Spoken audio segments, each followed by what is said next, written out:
I want to tell you about the day I stopped being afraid of my mother-in-law's voice. It started small. It always does. 3 years into my marriage, I noticed my husband, Daniel, had started taking calls in the garage. Not the bedroom. Not the kitchen. The garage with the door shut, engine sometimes running like he needed the noise to cover his words. When I asked, he said, "It's just work stuff. Boring." I let it go. You let a lot of things go when you've built a life with someone. Then the mail started disappearing. I noticed it because I'm the one who always brought it in. Bank statements. A letter from the county assessor's office. An envelope marked Personal Daniel Hensley that I never saw again after he took it from my hands at the door. When I asked about it, he said, "It's nothing. Just some paperwork from my mother's estate stuff." His mother, Carol, was very much alive. That should have told me something. Didn't, not yet. Carol had always been cool toward me. Polite but cool. The kind of politeness that has a blade folded inside it. She'd correct the way I loaded the dishwasher in her son's house. She'd remind me at holidays that Daniel could have done so much better. Usually right after complimenting my cooking, so I could never quite be angry about it out loud. But that spring the coolness turned into something else. She started coming by unannounced. She'd walk through the house slowly, touching the furniture, the counters like she was taking inventory. Once I caught her measuring the width of the living room wall with her eyes, lips moving slightly like she was doing math. When I asked if everything was all right, she smiled and said, "Just admiring how things have changed here." Things hadn't changed. Nothing had changed. That was the strange part. I want to be honest with you. I didn't confront anyone right away. I've never been a woman who raises her voice first and asks questions later. I watched. I waited. I paid attention to the small inconsistencies, the way you'd watch a crack spread slowly across a windshield. Not sure yet if it will hold. So one afternoon while Daniel was at work and Carol was at her book club, I did something I'm not proud of, and something I'll never regret. I went into the filing cabinet in the garage, the one he always kept locked, the one he thought I didn't have a spare key to.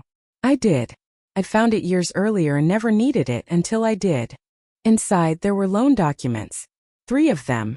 Refinancing paperwork, dated over the last 8 months, all tied to our house. There was a signature at the bottom of each one. My signature. Except I had never signed them. I sat on the concrete floor of that garage for a long time, just looking at my own name written in a hand that wasn't mine. I didn't scream. I didn't call him crying.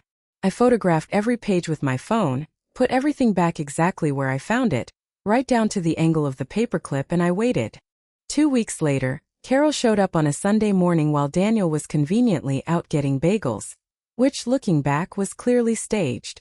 She sat me down at my own kitchen table in my own house and she said, "Sweetheart, I think it's time we talked about the house." I asked her what she meant.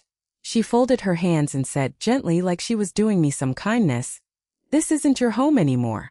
Daniel and I have decided it's best if you start looking for your own place." I want you to understand something about that sentence. It wasn't cruel in tone. It was almost tender. That's what made it so chilling. She said it the way you tell a child that the sleepover is over and it's time to go home. I asked her calmly on what grounds she believed that. She said, "This house has always really been family property. Daniel's father and I helped with so much of it. It was never really meant to be just yours." I let her finish. I didn't interrupt. And when she was done, I asked her one question. "Carol, do you know whose name is on the title?" She said with total confidence, "Daniel's, obviously. Maybe both of yours. It doesn't matter." It mattered enormously. Because 11 months earlier, Daniel's father, before he passed, had quietly transferred the deed of the house into my name alone. Not Daniel's. Not Carol's. Mine. He never told Daniel. He told me, privately in the hospital, holding my hand with more strength than I thought he had left. He said, "I've seen how my son handles money and I've seen how my wife handles people. I won't leave you unprotected." I thought at the time it was grief talking. It wasn't. It was foresight. So when Carol told me this wasn't my home anymore, I simply pulled up the county property record on my phone and turned the screen toward her. She went very quiet. That quiet cracked everything open. Because once I had the deed confirmed, I stopped protecting anyone's comfort but my own. I took those forged loan documents to an attorney the following week. What I learned reframed the entire year. Daniel hadn't just forged my signature to refinance the house behind my back. He'd taken out nearly $200,000 against a property he didn't legally own, using my identity planning, according to texts my attorney's investigator later recovered, to funnel the money into an account tied to a woman named Renata in another state, someone he'd been quietly building a second life with for over a year. Carol had known. Carol had helped, coaching him on which papers to backdate, which notary a family friend could look the other way for. Their plan wasn't just betrayal. It was fraud. It was meant to leave me homeless and legally liable for debt on a house I never agreed to mortgage. Except the house was never his to mortgage. It was mine. Every forged document was void the moment the county confirmed sole ownership under my name. Every dollar he'd taken was now his personal liability, not mine, and a criminal one at that. I didn't yell at Daniel when he came home that day, pretending he'd merely gone for bagels. I simply set a manila folder on the table and said, "You should sit down."